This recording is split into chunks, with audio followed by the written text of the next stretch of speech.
Queridas irmãs, queridos irmãos, filhos do mesmo amor, herdeiros do mesmo coração, que Deus nos abençoe e Jesus em nossa consciência seja a nossa paz. Antes de tratarmos diretamente do assunto suicídio e obsessão, gostaríamos de fazer uma observação importante. No prefácio do livro Caminho, Verdade e Vida, o Espírito Emmanuel comenta que talvez os leitores pudessem estranhar o fato de, naquela obra, ele separar os versículos do seu contexto original para estabelecer comentários que aparentemente não se harmonizavam com a ideia matriz, mas que ele assim procedia, porque num colar de pérolas, cada conta possui um valor inestimável específico.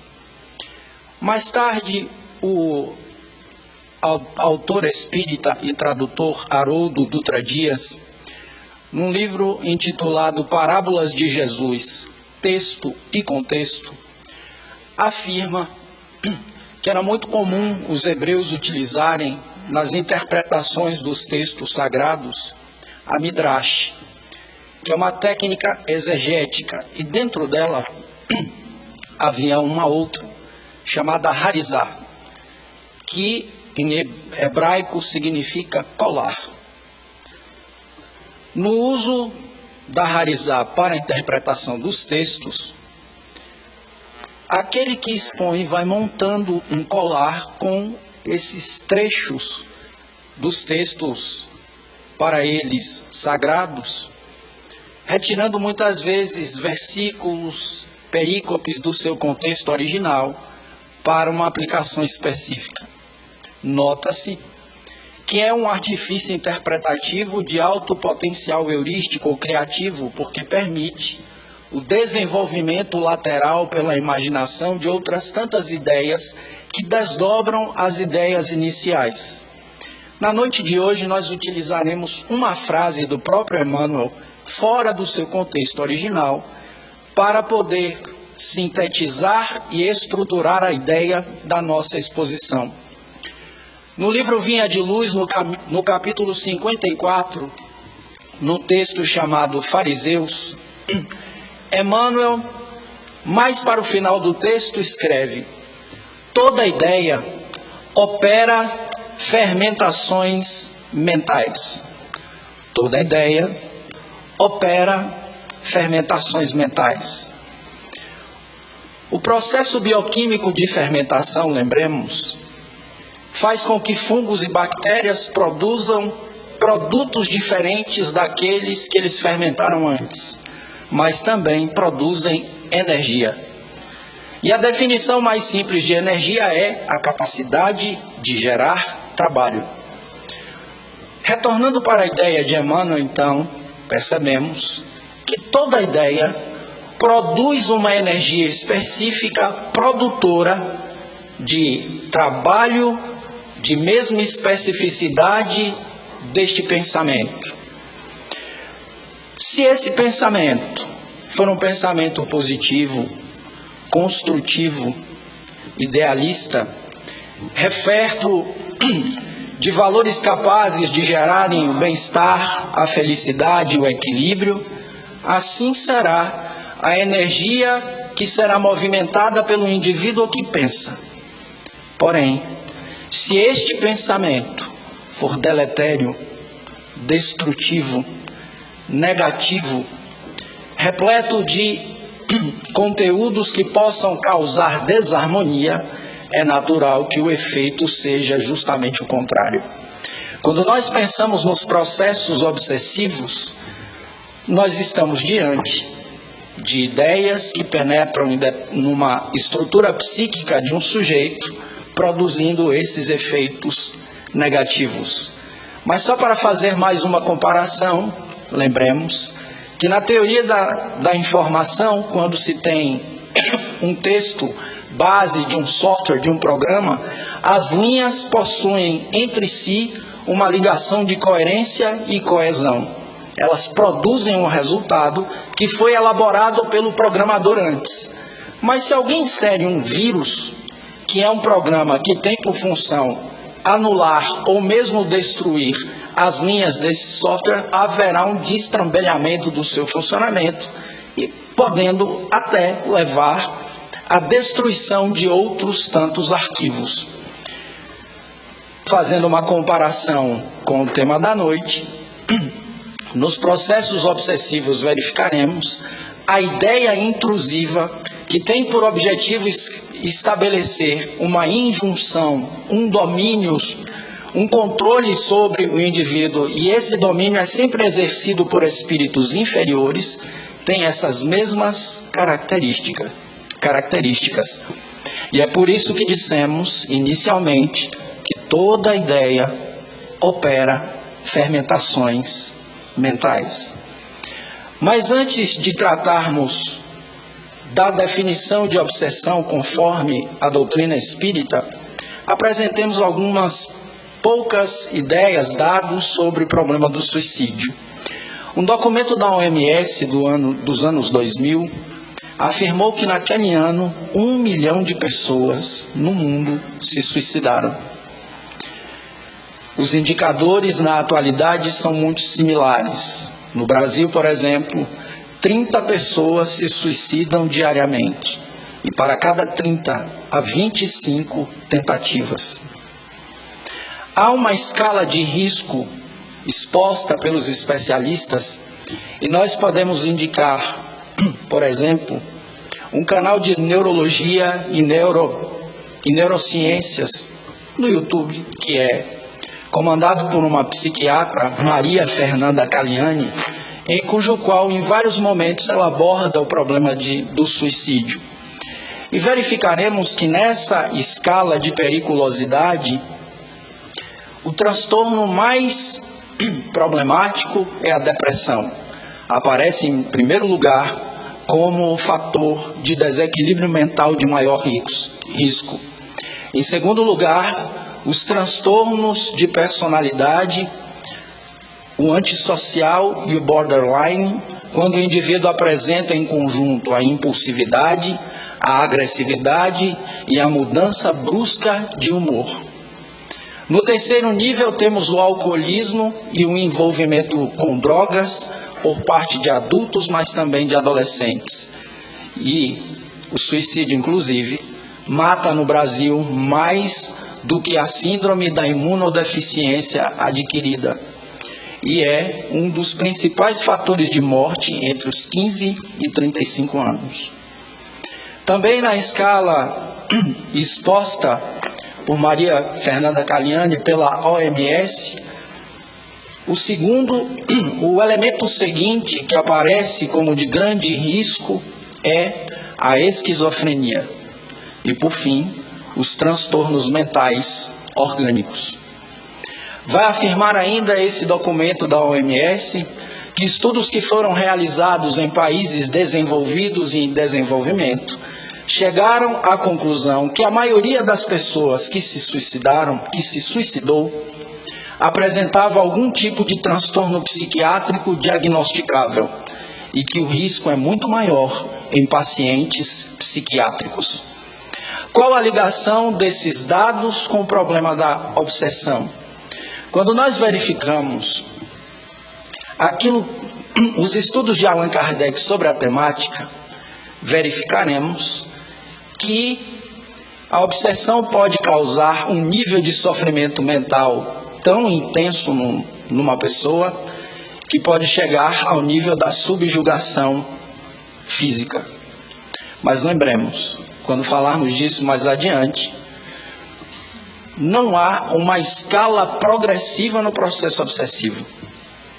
Embora Allan Kardec diga que a obsessão simples, a fascinação e a subjugação não é um processo que começa na obsessão simples, podendo transitar pelas outras e chegar até o máximo de limitação do livre-arbítrio e da vontade. Uma pessoa pode entrar num processo obsessivo diretamente numa subjugação física ou moral.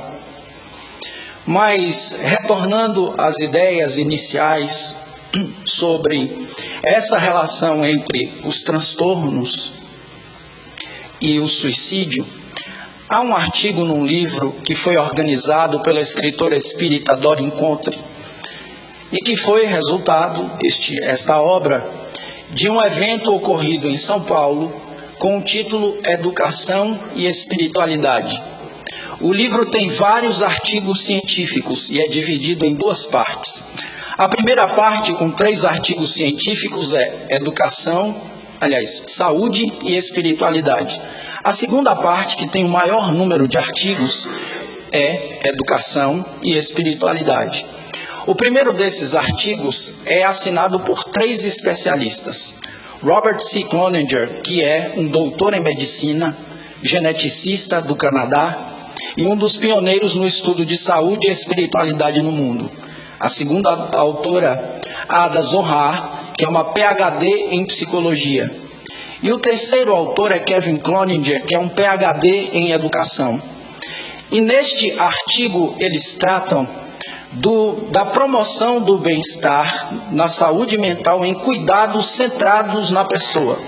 E no início do artigo afirmam que grande parte dos problemas das terapêuticas de tratamento das desordens mentais decorre do fato de haver um foco excessivo no transtorno, ou na doença, entre aspas, e não na promoção da saúde. E que estudos randômicos no mundo inteiro haviam comprovado, e estudos randômicos são aqueles que não são planejados em conjunto, mas que chegam às mesmas conclusões, que ao contrário do que se imaginava, a promoção da saúde mental é mais valiosa do que o tratamento da doença. E há um detalhe importante que eles afirmam. Há um elemento sem o qual nenhuma terapêutica tradicional e ou coadjuvante é capaz de produzir resultados adequados. E eles asseveram que esse elemento foi desenvolvido ou descoberto pelos gregos, quando no pórtico do oráculo de Delfos, no templo de Apolo, escreveram: conhece-te a ti mesmo. A frase completamente é: ó homem, conhece-te a ti mesmo, e conhecerás o universo e os deuses. O que eles estão, portanto, propugnando é a ideia de que o autoconhecimento promove a saúde mental e premune ou precata o indivíduo contra qualquer espécie de desordem, de transtorno que o possa perturbar, excetuados aqueles que organicamente necessitam, claro, de intervenção medicamentosa de maneira prioritária. Mas mesmo nestes casos, grandes estudiosos e psiquiatras sempre afirmam que, juntamente com o tratamento medicamentoso, o indivíduo precisa de psicoterapia para poder ordenar as suas ideias, poder catalogar as dificuldades que o incomodam, ter um nível de consciência que lhe permita adquirir domínio sobre a sua dificuldade. Portanto, o autoconhecimento é um elemento indispensável no enfrentamento dessas dificuldades. A seguir, na parte prática do artigo, eles realizam um estudo sobre tipos de personalidade e as predisposições que os tipos de personalidade dão aos sujeitos para determinadas desordens. Os indivíduos de determinado tipo, mais sujeitos à depressão, ou outros transtornos de humor, outros à síndrome de pânico, etc. O fato é que, quando nós iluminamos esses achados com aquilo que constrói o paradigma espírita, nós precisamos ultrapassar essa camada mais superficial da personalidade e entender o espírito imortal que nós somos, porque, conforme o pensamento espírita, essa é a nossa essência. O paradigma materialista afirmará, a partir de uma visão organicista, que a individualidade ou consciência é o resultado da arquitetura do corpo e a sua respectiva dinâmica. A doutrina espírita dirá que a consciência existia antes, que ela tem um corpo espiritual, falando de maneira mais simples, que é o perispírito, onde boa parte dos seus arquivos transitam para moldar um novo corpo, e esse corpo terá características correlatas à consciência que o ocupará, porque é essa consciência que urge o corpo que irá usar. Mas, estando o indivíduo sob o guante do fenômeno da corporeidade, ele está sujeito a toda a fenomenologia do mundo corpóreo. E aí, lembremos, o suicídio é um problema que combina questões de ordem biológica, sociológica, dentro dessa última, questões políticas, econômicas, etc. Políticas no sentido de políticas públicas ou de organização da vida comunitária. Haja vista o fato de, no século XIX, um dos pais da sociologia, Emile Durkheim, ter escrito um livro, Suicídio, tratando das inúmeras facetas que compõem esse problema, que é muito complexo. E nós, espíritas, nada obstante tenhamos o espírito como objeto de estudo, reflexão, etc., precisamos saber que a doutrina espírita tem a função de integrar os conhecimentos, suprindo a lacuna que há entre eles. Ou seja, a visão do indivíduo espírita maduro não deve ser sectarista, de tentar classificar os problemas a partir de uma visão monodisciplinar, a sua, mas a de tentar alargar os horizontes de compreensão, fazendo o espiritismo que há na sua cabeça e no seu coração dialogar com as diversas áreas do conhecimento, os fenômenos, os problemas, as dificuldades, para que ele seja mais apto a solucioná-los. Então, depois desse preâmbulo, para que compreendamos um pouco mais o fenômeno do suicídio, para que compreendamos a importância do autoconhecimento, passemos a analisar o que a doutrina espírita diz sobre a obsessão. Quando Allan Kardec desenvolve as suas 5 obras mais conhecidas, que em verdade, contando a Revista Espírita e outras, a obra de Kardec atinge 23, o número de 23, ele desenvolve no Livro dos Médiuns, o segundo dos 5 mais conhecidos, como dissemos, a seguinte divisão. Há uma primeira parte, que nós podemos chamar de teórica ou conceitual, em que ele tratará de questões muito valiosas para o entendimento daquilo que será discutido na segunda parte, que é prática. E teremos um primeiro capítulo em que ele pergunta a espíritos por que não faz sentido o indivíduo estudar mediunidade se ele ainda não equacionou esse problema na sua cabeça. É uma questão de construção do conhecimento, ou de teoria do conhecimento, ou de epistemologia. Então, o primeiro capítulo é essa pergunta. Depois, Allan Kardec escreve um capítulo intitulado Do Maravilhoso e do Sobrenatural, para demonstrar a nossa característica ainda muito comum de tratar os fenômenos supranormais como se fossem sobrenaturais e incomuns. E neste capítulo, como em outros momentos, nós podemos encontrar talvez o maior mérito de Allan Kardec no trato com essa fenomenologia, demonstrar que todos esses fenômenos são naturais. Depois, no terceiro capítulo, Allan Kardec estuda o método, escrevendo o capítulo do método e demonstrando como ele construiu o método chamado Controle Universal do Ensino dos Espíritos para poder controlar o valor, a veracidade das comunicações que iriam formar a doutrina espírita ou seu conteúdo. Ele fecha o primeiro capítulo com a primeira parte com o capítulo dos sistemas, demonstrando vários sistemas que foram criados à sua época para explicar o fenômeno mediúnico. Ele discute cada um analiticamente, demonstrando as suas falhas e mostra como, no seu entendimento, o paradigma espírita resolve a hipótese de inverdade. O que promove esses fenômenos é, de fato, o espírito. Transitando para a segunda parte, vamos falar só de 2 capítulos, mais sinteticamente. O primeiro da segunda parte é a influência dos espíritos sobre a matéria.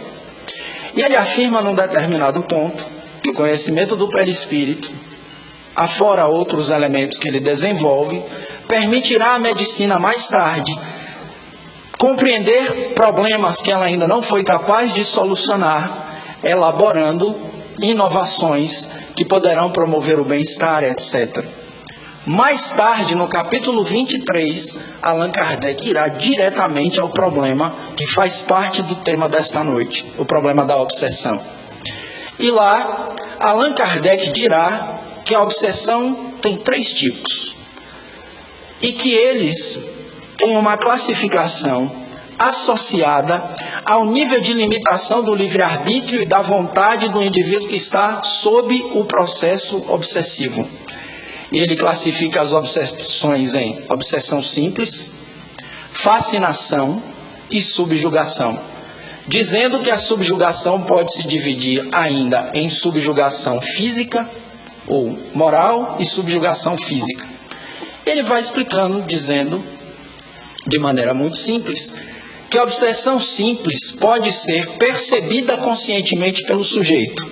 A depender do nível de sensibilidade mediúnica, uma pessoa que passa pela obsessão simples pode até registrar a presença do espírito, mas não consegue sair facilmente da sua influência.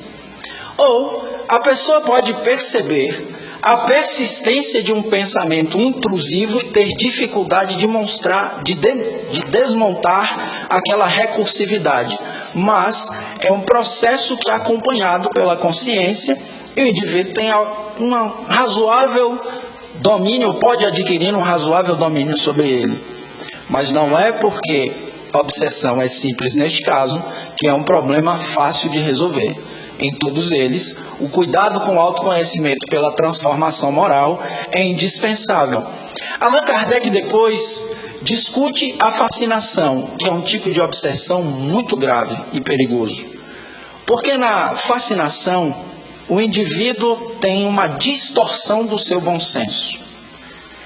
E para nós que consideramos a nossa capacidade de julgar a realidade como sendo de maneira primorosa, lembremos que no discurso sobre o método, o grande pai do racionalismo, René Descartes, afirma que o bom senso é a coisa mais bem repartida do mundo.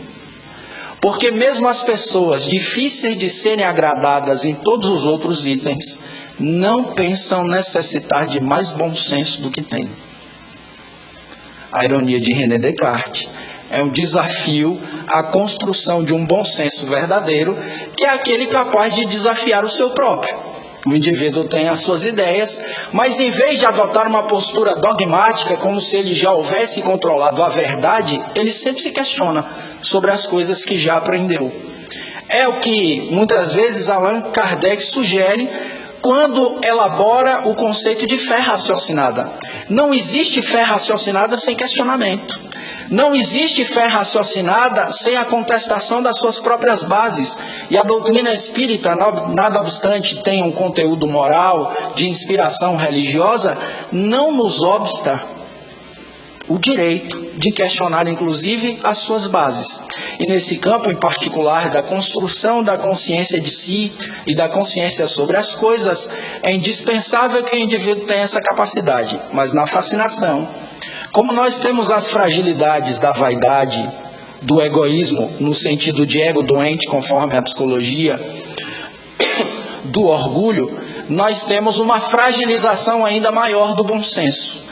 Espíritos muito argutos podem nos controlar, e Allan Kardec dirá que o que caracteriza a fascinação é a ideia esdrúxula que o indivíduo desenvolve sobre algumas coisas. Nesse particular, gostaríamos de abrir um parênteses para fazer um comentário. Às vezes nós, no movimento espírita, dizemos que o indivíduo está obsidiado simplesmente porque ele desenvolve um pensamento divergente dos demais. Ele apresenta uma ideia e, como aquela ideia é diferente do coletivo, imediatamente ele é classificado como obsidiado. Não é essa a orientação de Kardec, porque o critério não é a ideia divergente, é a ideia absurda. Se a ideia é absurda e o indivíduo defende-a porque ele sofreu uma supressão do bom senso, ele está sofrendo um processo de fascinação. E geralmente ele não será permeável às críticas. As pessoas tentarão lhe dizer que o seu raciocínio, a sua maneira de compreender as coisas está comprometido, mas ele não conseguirá aceitar. E ele imaginará sempre que as pessoas são invejosas, que elas têm receio do seu brilhantismo, que elas querem rivalizar com ele, ou coisas que tais, e o indivíduo fica perdido naquela distorção da realidade. É uma espécie de dissonância cognitiva. O indivíduo olha para uma coisa, olha para um objeto que pode ser mental, mas ele interpreta de maneira irreal e distorcida.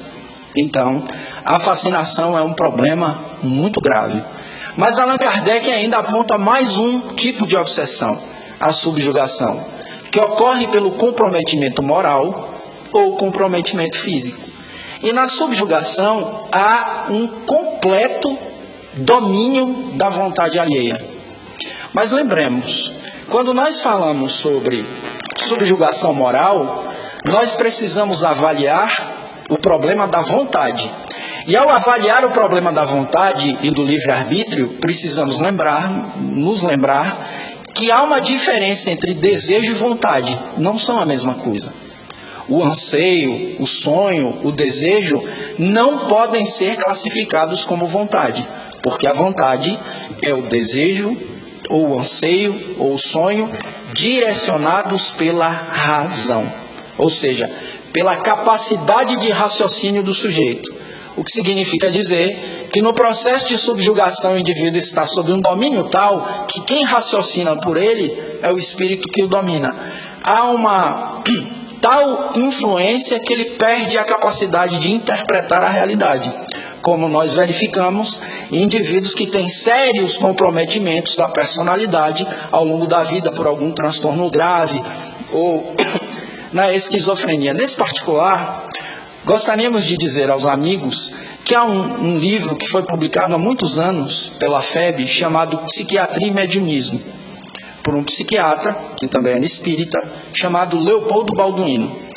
E num determinado capítulo, ele procura demonstrar para os leitores, de maneira simples, como ele estabelece o diagnóstico diferencial de indivíduos que estejam passando por uma turvação, por exemplo, causada por um processo obsessivo na eclosão da mediunidade ou algo assim, e um processo como a esquizofrenia. E ele considera alguns itens para perceber que o indivíduo em verdade não é esquizofrênico. E esses itens são a capacidade do indivíduo gerenciar a própria vida, a manutenção da capacidade de raciocínio, de liderança, de produtividade. E ele dá dois exemplos interessantes da história da psiquiatria e dos estudos dos transtornos mentais.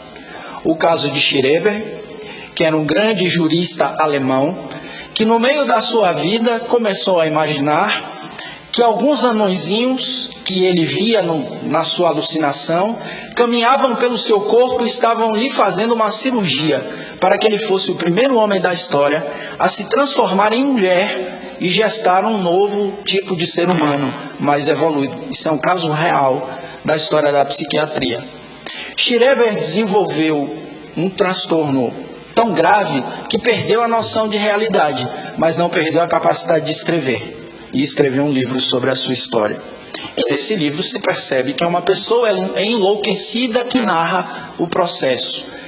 Mas ele também afirma, Leopoldo Balduino, que durante muitos anos psiquiatras e estudiosos materialistas consideravam Santa Teresa d'Ávila como uma mulher transtornada mentalmente, com sério comprometimento da sexualidade, porque nos relatos biográficos dela havia descrições dos seus diálogos com Jesus, com anjos, etc.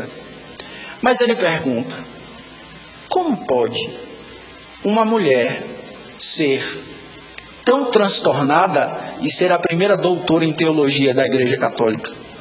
Ter sido um gênio intelectual capaz de reerguer várias comunidades que estiveram sob a sua responsabilidade. O seu bom senso desmentiria ou desmente a hipótese de que ela sofresse de algum transtorno grave. As suas visões eram visões mediúnicas, dirá o psiquiatra. Ela dialogava com os espíritos e identificava cada qual a partir da sua matriz de compreensão, a sua matriz de fé. Essa divisão é importante para nós podermos entender um pouco mais essa problemática.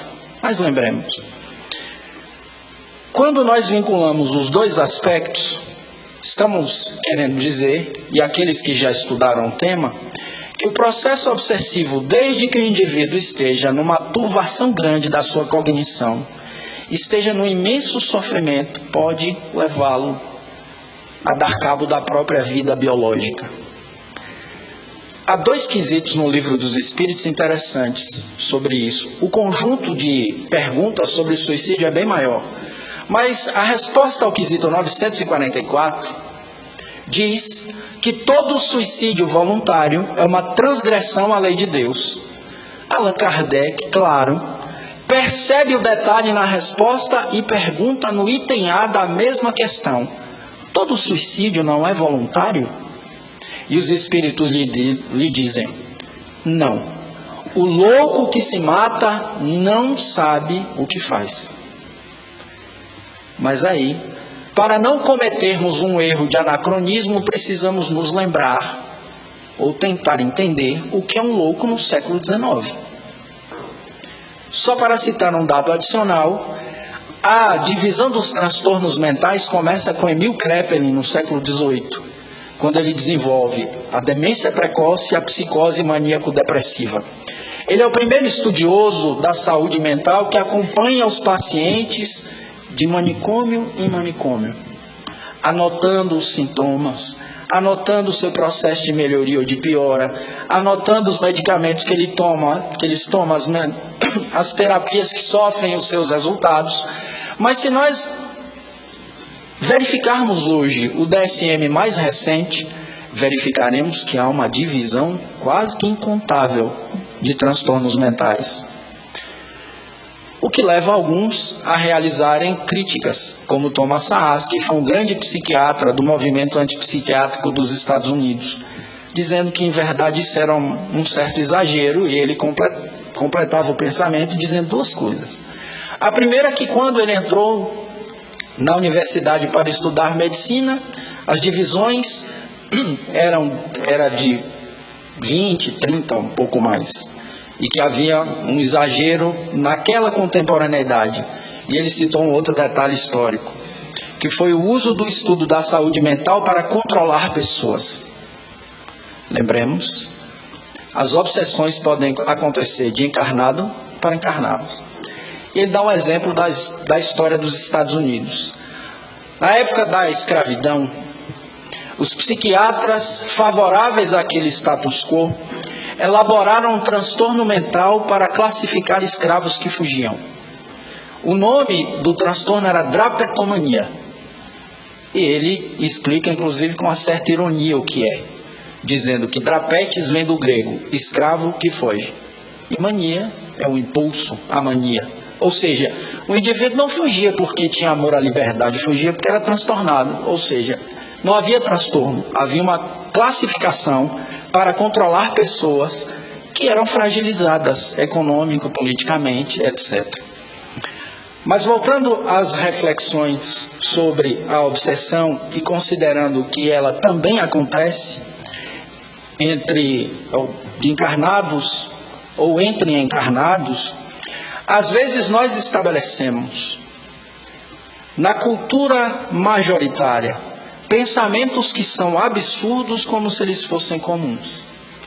E vamos perdendo a capacidade de fazer juízo crítico da realidade. E isso é muito grave. Muitas vezes, mesmo nós que somos espíritas, ou tentamos nos inspirar no Evangelho do Cristo, defendemos ideias que são diametralmente opostas ao espírito profundo da Boa Nova. Adotamos ideias que Jesus jamais aplaudiria.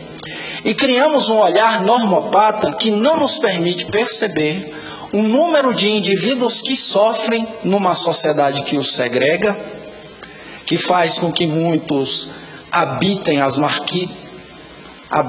entre aspas, as marquises, a parte de baixo de viadutos e pontes, que indivíduos não tenham acesso à saúde, não consigam comer. E isso muitas vezes é abordado por nós, estatística e matematicamente, mas falta a sensibilidade.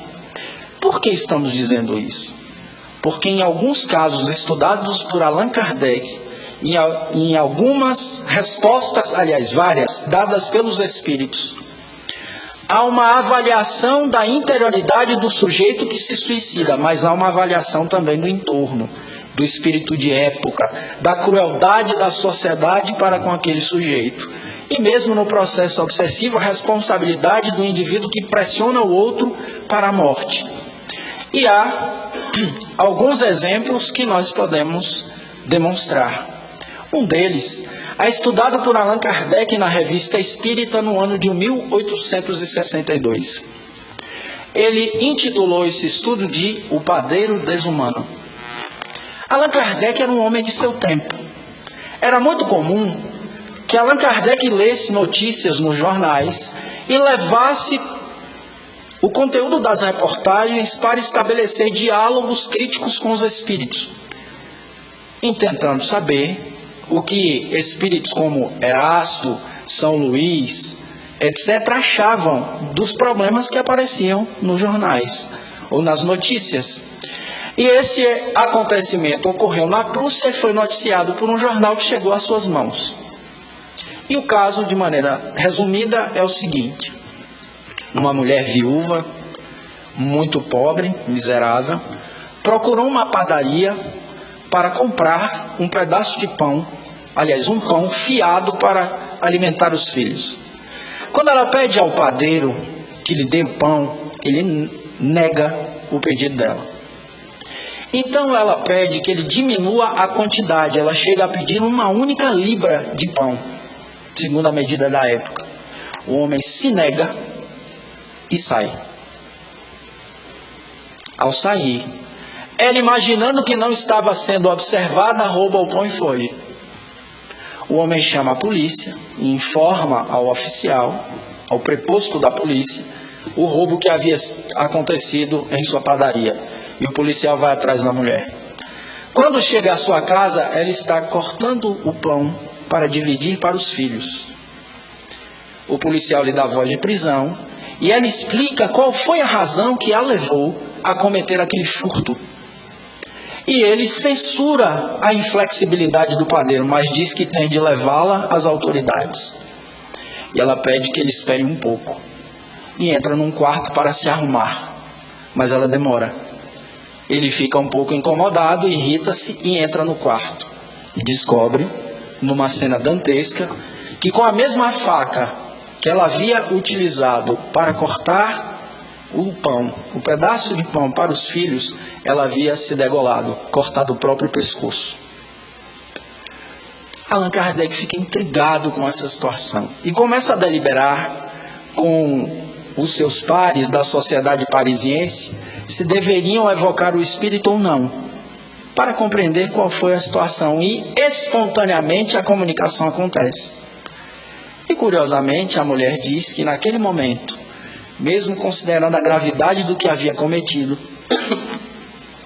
ela estava relativamente bem, porque Deus, e lembremos, a lei de Deus é intrínseca conforme o pensamento espírita, havia perdoado-a pelo ato, nada obstante ela tivesse de se responsabilizar pelo que fez posteriormente.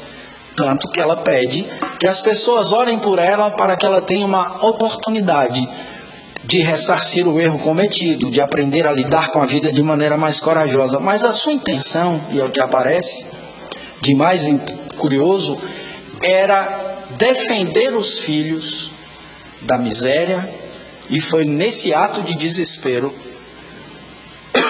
consumida por essa supressão do bom senso, que ela cometeu essa falta grave. E isso a providência divina considera. Mas muitas vezes, de maneira muito sintética, nós interpretamos o livro de Dona Ivone do Amaral Pereira, Memórias de um Suicida, como a memória de todos. Quando Allan Kardec, em verdade, demonstrou nos seus estudos que o resultado dos atos depende do nível de consciência do sujeito. Mas sempre será, precisamos nos lembrar disso, uma falta grave contra si mesmo, e contra a lei, e contra Deus. Mas os atenuantes dependem do direcionamento do sujeito.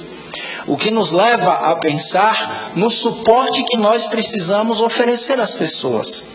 Há um patrulheiro da ponte Golden Gate, nos Estados Unidos, Kevin Briggs, que trabalha há décadas tentando salvaguardar a vida de pessoas que procuram a ponte para se matar.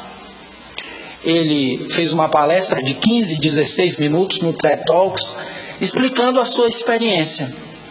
Ele diz que a arquitetura da ponte é vista numa apreciação estética mórbida pelos suicidas como sendo um portal para uma vida mais feliz. Os indivíduos olham os arcos e os cabos e pensam que ao saltarem da ponte irão para um momento de maior bem-estar, equilíbrio, alegria, porque em verdade, quem se suicida não quer se matar, quer resolver a sua dor. E ele chegou a entrevistar cerca de 1 a 2% dos sobreviventes dessas tentativas de suicídio. Quem salta sobrevive num número muito exíguo, 1 a 2%. E ele percebeu unanimemente que todos eles, ao soltarem os cabos e descerem para a morte, imediatamente sabiam, e eles lhe disseram isso, que haviam feito uma coisa errada, mas que era impossível agora consertar. O corpo atinge a velocidade de 120 km, diz ele, e ao bater na lâmina de água, ocorrem várias fraturas e os ossos perfuram órgãos internos e o sofrimento é atroz. A doutrina espírita ainda nos oferece a visão da pós-venção do suicídio, quando nas reuniões mediúnicas nós vemos o resultado do ato perpetrado por alguém quando atentou contra a sua própria existência corpórea. E Kevin Briggs afirma que ele perdeu 3 pessoas em todos esses anos. E ele conta a história de um rapaz em especial, Kevin Berthia. Eles conversaram perto do cabo e ele diz: quando uma pessoa transpõe aquela área da ponte e se coloca na direção do rio, é muito difícil trazê-la para a borda de volta. Ele passou 2 horas e meia conversando com Kevin Berthia. 2 horas e meia de diálogo. Exaustivamente, escutando, ou prioritariamente ouvindo. Ele escuta e o homem fala durante 2 horas e meia. Ao final das 2 horas e meia, ele estende a mão a Kevin Briggs e resolve dar uma outra oportunidade à vida. E Kevin Briggs tem a curiosidade de lhe perguntar: por que você resolveu voltar e dar uma outra chance à vida? E ele diz: porque você me escutou. Ninguém nunca havia escutado a minha dor. E por isso, eu resolvi voltar. Se as psicoterapias têm a fala associativa e outras tantas técnicas vinculadas ao discurso como sua base, não é por outra razão que não seja permitir que o indivíduo se integre a si mesmo. E a doutrina espírita completa o entendimento dizendo que essa autointegração inclui a lei de Deus que está dentro de nós. Porque no quesito 621 de O Livro dos Espíritos, Allan Kardec diz: onde está escrita a lei de Deus? E os Espíritos não respondem no Corão, na Torá, no Novo Testamento, em Mateus, Marcos, Lucas, João, dizem: na consciência. Ou seja, o Espírito tem em semente a vontade de Deus. Os processos experimentais da reencarnação fazem com que naquele coração, naquele solo, a lei germine, floresça e frutifique. Mas em algum momento, esse solo pode se destrambelhar por um problema como esse. Por uma culpa não resolvida, por uma mágoa para a qual o indivíduo não ofereceu um perdão, pela sua rigidez e intolerância, pelos problemas morais que impedem com que ele se torne uma personalidade mais permeável às boas novas que Jesus veio trazer à humanidade e que, em verdade, também já estavam descritas e dispostas em outras tantas tradições filosóficas, religiosas, de caráter humanitário e transcendente.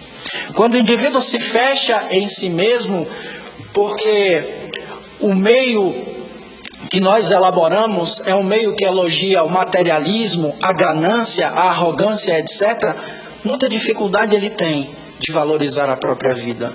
Permitam, meus amigos, acrescentar um detalhe. Repórteres da TV Record há alguns anos ganharam um prêmio de jornalismo estudando os meninos do tráfico, estudando crianças e jovens envolvidas com tráfico de drogas. E percebamos como uma ideia torpe pode promover desatinos e levar os indivíduos a uma postura suicida inconsciente. A repórter chega no meio de uma favela e há um carro sucateado com uma criança dentro e outras correndo no entorno, com camisas amarradas na cabeça. Ela resolve entrevistar as crianças e pergunta a uma delas: "Vocês estão brincando de quê?" Ela diz: "De sequestro." Num determinado momento ela pergunta: "Você tem algum sonho?" "Tenho sim, tia." "Meninos entre 6 e 9 anos de idade." "Qual é o seu sonho?" "O meu sonho é crescer e me tornar ladrão de banco."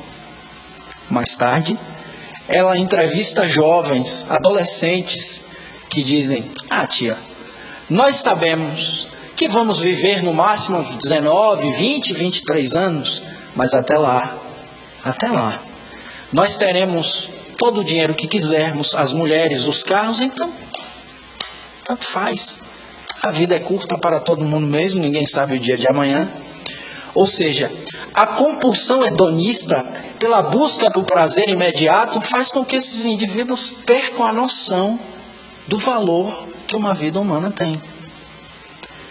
E quando a publicidade ou a ideia majoritária de felicidade lhes é veiculada, dizendo que o bem-estar e o equilíbrio vem por meio de conquistas exteriores, por meio da compra de tênis caros, de videogames, de bicicletas, pela possibilidade de consumir álcool e drogas com muito dinheiro, esses indivíduos têm dificuldade de estabelecer uma balança de valores adequada. Porque essa instigação, por um lado, vem ao encontro, ou de encontro à sua dificuldade material. Eles escutam o tempo inteiro que é importante ter determinados signos destes para fazer parte dos grupos. Mas, como eles estão em situação de extrema miséria, não terão essa possibilidade nunca.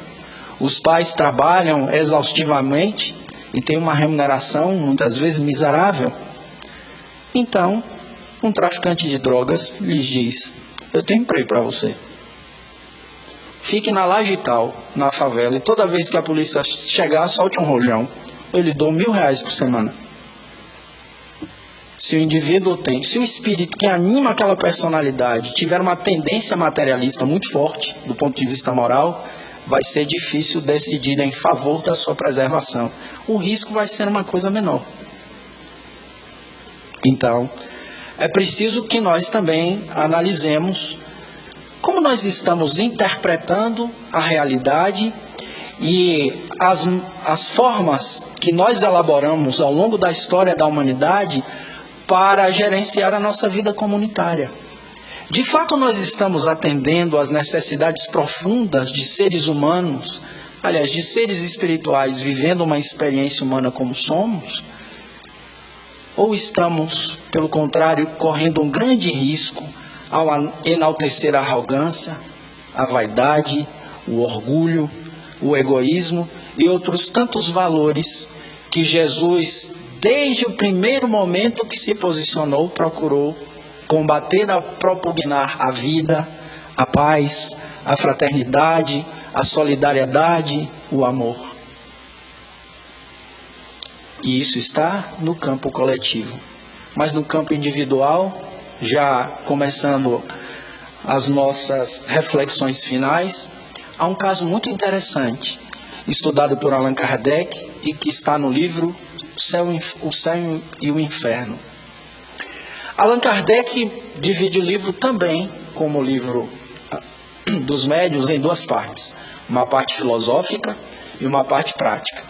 Na segunda parte, ele lista várias entrevistas que realizou com espíritos em experiências mediúnicas.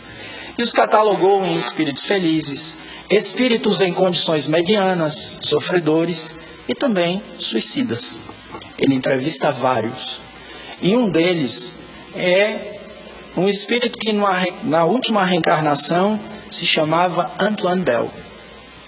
Antoine Bell era um homem de vida comum. Ele trabalhava com escrituração fiscal numa casa de câmbio. Era um homem que tinha uma família equilibrada, era um bom pai de família. Era um homem que não apresentava nenhum tipo de dificuldade até um determinado momento. Depois, ele começou a sofrer de uma alucinação, de um delírio. Ele procurava um amigo que era médico e farmacêutico, e é esse amigo que escreve a carta e manda a Kardec para que ele estude o problema, para lhe fazer sempre a mesma pergunta: quando foi que eu vim até você para comprar um veneno para matar outra pessoa? Ele nunca havia feito isso. E o amigo que era médico e farmacêutico sempre lhe dizia: não, você nunca me pediu isso. Nunca adquiriu veneno de mim. Eu comprei. Me diga como foi. Quando foi? Porque o pensamento intrusivo sempre batia no campo da sua consciência. Essa instigação foi tão insuportável que no dia 28 de janeiro de 1865, Antoine Bell se matou. O amigo escreve uma carta para Allan Kardec, ele resolve, numa experiência mediúnica, interrogar os espíritos sobre aquele problema. E ele fala com o próprio Antoine Bell. E Bell lhe dirá que numa reencarnação anterior, ele havia se enamorado de uma moça, mas foi preterido pela família em favor de um outro rapaz que era tão rico que a fortuna cobria de um lado a outro do oceano, porque trabalhavam com comércio, ele assim diz. E ele não suportou a frustração de ser preterido. E ele maquinou a morte do noivo, da moça. Mas ele queria fazer de uma maneira silenciosa e sutil, para que ninguém descobrisse. E ele resolveu fazer com veneno. E na véspera do casamento ele mata o rapaz. E a sua ideia era se suicidar também. Só que ele não faz isso. Mais tarde ele é descoberto, é enforcado. E ao despertar na espiritualidade maior, ou na dimensão extracorpórea, ele se dá conta da sua falta, pede uma oportunidade de reparação, depois de longos esforços reencarna. O rapaz, ou o espírito que era o rapaz, que havia sido assassinado, não lhe guardou mágoas. Mas o espírito que havia sido seu pai, lhe nutria um profundo ódio. E ele descobre Antoine Bell naquela reencarnação. E como Antoine Bell tinha um processo de culpa no inconsciente, o espírito consegue acessar esse conteúdo e fazê-lo lembrar do assassinato, do homicídio que ele havia cometido. E a ideia começa a perturbá-lo. Ele sempre tinha uma ideia intensa e recorrente de haver matado alguém por envenenamento. Não suportando o peso desta culpa, ele se mata. No caso da mulher do padeiro desumano, o espírito Lamennais dirá que Deus analisa o coração daquele que comete a falta, mas considera também a falta de sensibilidade humana da época, do entorno, da sociedade. O que levou o nosso amigo Cláudio Amorim, de Salvador, que estará conosco, a dizer: às vezes, um suicídio individual é um homicídio coletivo. No caso de Antoine Bell, os espíritos analisam os complexos de culpa. E aí, nesse particular, meus irmãos e minhas irmãs, nos lembremos da fraternidade que Jesus nos concita a nutrir uns pelos outros. Ao ouvir alguém com impulso suicida, com vontade de se matar, que o nosso ouvido não seja um tribunal condenatório, porque a pessoa não precisa disso. Ela já está sofrendo demasiadamente. Nós precisamos ter a solidariedade e o amor ao próximo como um farol da nossa observação. E não é apenas ouvir, é escutar. Kevin Briggs, nas suas experiências, diz: ao escutar, e Maria Fernanda Caliani, esteja disponível. Não importa quanto dure a conversa, 1 hora, 2 horas, 3 horas, escute mais do que fale e apoie o indivíduo, não julgue. Não faça classificações sobre o que ele pretende fazer da própria vida, porque ele está sob turvação da cognição do bom senso. Então, não é uma questão de dizer que a pessoa é egoísta, que é covarde, que é fraca, que não tem sensibilidade. Nada obstante, nós saibamos que o efeito do suicídio sobre 6, 8 pessoas da família é um efeito imensurável. Os especialistas dizem que o efeito sobre o meio social no qual a pessoa está inserida é incalculável.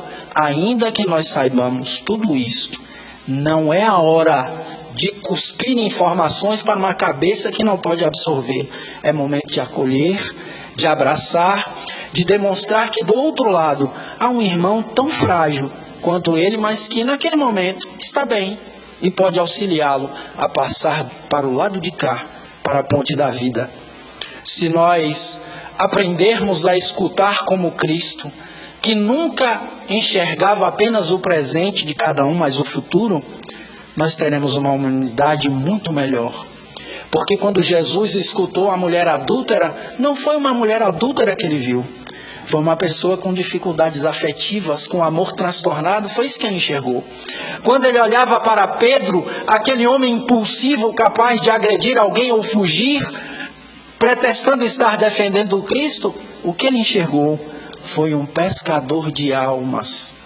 Jesus enxerga em nós aquilo que nós ainda não vimos, o grande potencial que nós temos, porque o reino de Deus, diz ele, está dentro de nós. Quando os doutores da lei lhe perguntaram: mestre, quando virá o reino dos céus? Ele responde: o reino dos céus não vem com aparências exteriores, nem haverá notícias dizendo: ei-lo aqui, ou está lá, porque o reino de Deus está dentro de vós. Em outra bela metáfora, numa das suas mais lindas alegorias, Jesus diz: o reino de Deus é como um tesouro que um homem encontrou no campo e o escondeu. E para o seu usufruto voltou, vendeu tudo quanto tinha e comprou aquele campo. Se o tesouro é o reino de Deus, o campo só pode ser a consciência. E o que nós temos para vender ou abrir mão para conquistar este campo, o reino de Deus? O orgulho, a vaidade, a arrogância, todas essas manifestações do nosso ego adoecido, porque muitas vezes nós nos apartamos de Deus que está dentro de nós. Nós já estamos com Deus presente em nós. Nada obstante, a nossa cabeça imagina a evolução como tendo isto como um ponto final. Mas muitas vezes nós não percebemos Deus em nós e Deus nos nossos irmãos que necessitam da nossa ajuda. Para que consigamos desenvolver esse amor a Deus sobre todas as coisas e ao próximo como a si mesmo, sustentando-nos uns aos outros nos momentos de dor, roguemos a Jesus, o educador manso e humilde de coração, para que ele seja o calor maior das nossas aspirações a cada segundo e a imperecível luz de nossa consciência. Que Deus os abençoe. Muita paz.